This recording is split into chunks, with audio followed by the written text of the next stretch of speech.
So over here you can see that I have some images, and let's say what I want to do is I want to go ahead and convert these images into DNG format, which is a universal raw image format. So in order to do that, I need to go ahead and select out the images that I want to go ahead and convert to DNG right here. So I'm simply going to go around and select, let's say, JPG images right here.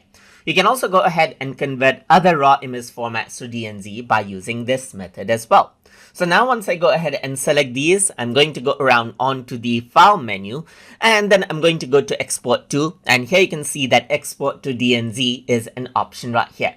Once you do that, the export process actually opens up, and you can see that it actually runs through the process and it has exported out the selected images as DNG in the images folder right here.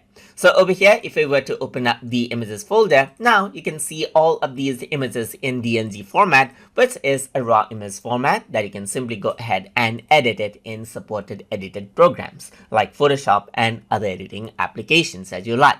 And that is how you can go ahead and convert out images to DNG inside of Adobe Bridge. So I hope you guys learned something as always.